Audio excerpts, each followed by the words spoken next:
हाय, क्या आपको spirituality boring लगती है? कभी ना कभी हर एक को स्पिरिचुअल होना बोरिंग लगता है, क्योंकि पूजा पाठ करना, मंत्रोच्चारण करना या एक ही प्रैक्टिस को बार बार करना, मेडिटेशन करना, ये सब चीज़ें कभी ना कभी बोरिंग हो सकती हैं। और या यूँ कहिए कि सबके लिए कभी ना कभी बोरिंग हो ही जाती हैं। इसीलिए हम इन सब कामों को करते हुए थोड़ा सा रेजिस्ट करते हैं। इनको शुरू करने से पहले भी हमारा मन हमें एक बार खींचता है, प्रोक्रेस्टिनेट करते हैं। उसको हम सोचते हैं कि अच्छा अभी 5 मिनट बाद कर लूँगा, 10 मिनट बाद, शाम को करता हूँ, कल से शुरू करूँगा। अदरवाइज़ जो स्पिरिचुअल लोग हैं, जिनको स्पिरिचुअलिटी में बहुत मज़ा आता है, वो भी कई बार इन चीज़ों में बोर होने लगते हैं, कुछ नया खोजने लगते हैं। तो चलिए आज कुछ नया इंटरेस्टिंग स्पिरिचुअल करते हैं। एक रिश्ता जोड़ते हैं अपने आप के साथ और उस परमात्मा के साथ। कैसा रिश्ता? बिल्कुल वैसा जैसा रिश्ता हमारे अपने सगे संबंधियों के साथ है। कोई ऐसा जिसके साथ हमारा सबसे अच्छा रिश्ता है, जैसे कि मेरा स्पाउस, मेरा भाई, मेरी मदर, मेरे फादर, मेरी बहन, मेरे भाई, मेरे बच्चे। इनमें से कोई भी एक रिश्ता उसके साथ जोड़ कर देखें, परमात्मा के साथ, जो मेरा सबसे अपना है, जो हर जन्म में मेरे साथ रहा है, जिसने अपनी तरफ से तो मेरे साथ सारे रिश्ते निभाए हैं, लेकिन जिसके साथ मैं रिश्ते निभाने में पीछे रह जाती हूँ, क्योंकि मैं भूल जाती हूँ, क्योंकि उसका ज्ञान सदा बना रहता है और मेरा ज्ञान, अज्ञान, ऊपर नीचे होती रहती हूँ मैं। ये सब मिक्स हो जाता है मुझ में। मटीरियलिस्टिक वर्ल्ड और स्पिरिचुअल वर्ल्ड, इन सब में उलझी रह जाती हूँ।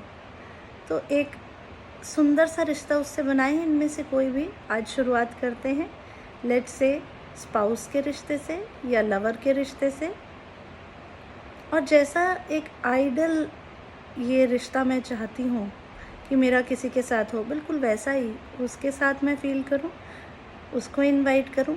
लेकिन हाँ, प्रिकॉशन इसमें ये लेना है, सावधानी ये है कि आप उसको किसी फॉर्म में लाने की कोशिश नहीं करें।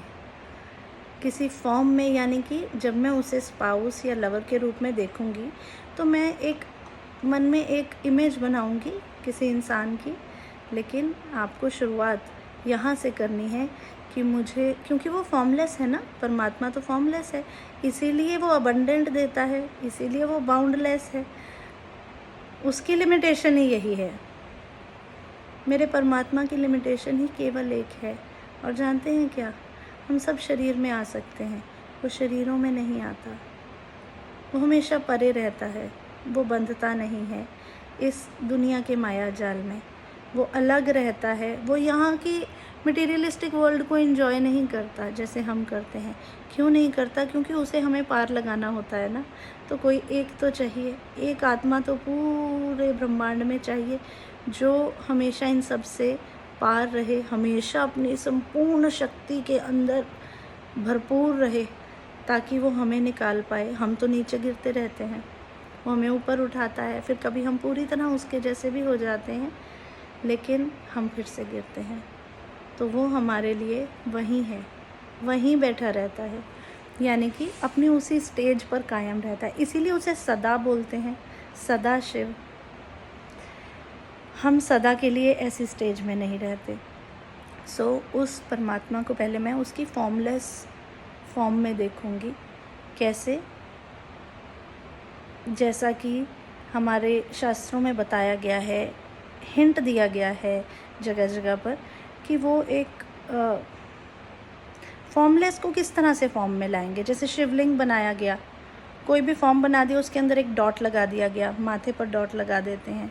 तो उस फॉर्मलेस को कोई फॉर्म देनी है तो मैं उसे as a point of light, as a dot, क्योंकि बहुत सारी मूर्तियाँ तो हैं, लेकिन अगर मैं उसे इस फॉर्म में याद करूँगी तो मैं कहीं ना कहीं उलझ जाऊँगी उसके, क्योंकि हम लोग इतने जन्मों से इन शरीरों को बदलते आए हैं, शरीर बाय शरीर। हम इतना टाइम, अपना मोस्टली टाइम तो हम इस लाइफ स्पैन में बिताते हैं शरीर के अंदर। कुछ ही टाइम हमारा शरीर के बाहर जाता है, फिर हम फिर से न्यू जन्म ले लेते हैं।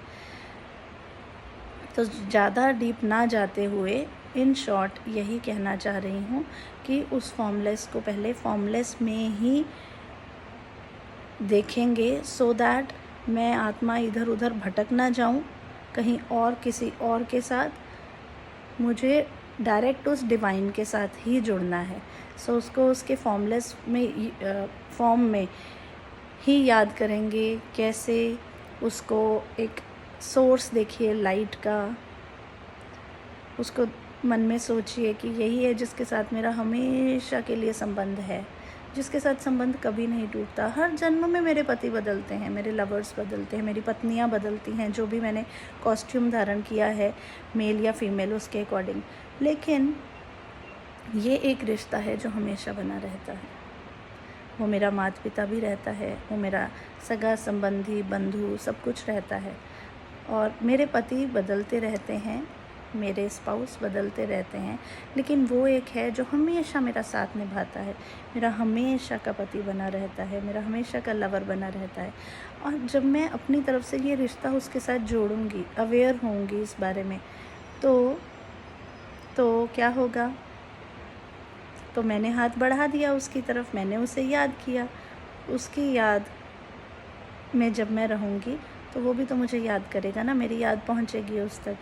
वो तो हमेशा यहाँ है, मैं ही कई बार एब्सेंट हो जाती हूँ, इधर उधर दुनिया में उलझ जाती हूँ, तो वो तो हमेशा यहाँ है।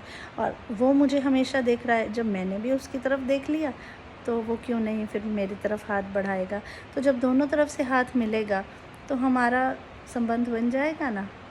फिर मुझे सेकंड स्टेप ये होगा कि मुझे वहाँ से रिस्पॉन्स आएगा, बहुत प्यार मिलेगा, और वो मुझे मेरी आत्मा को मिलेगा और मैं भरपूर हो जाऊंगी। यहाँ पर लवर या स्पाउस से कोई भी शिकायतें हैं, कोई भी प्रॉब्लम है, वो सारी दूर हो जाएंगी। यस, दूर हो जाएंगी, अंदर से भरपूर हो जाऊंगी ना मैं, तो मेरे रिश्ते, ये पर्टिकुलर रिश्ता बहुत अच्छा सुधर जाएगा। सो शुरुआत करते हैं आज परमात्मा से रिश्ता बनाने का, स्पिरिचुअलिटी को इंटरेस्टिंग बनाने का। आज का दिन जस्ट फॉर टुडे, उससे स्पाउस का रिश्ता जोड़ते हैं। कल देखते हैं, फिर से मिलेंगे, इसको आगे बढ़ाएंगे नए रिश्तों के साथ। सो ट्राई करके देखते हैं, आगे बढ़ते हैं, लेट्स सी क्या होता है। राइट? All the best.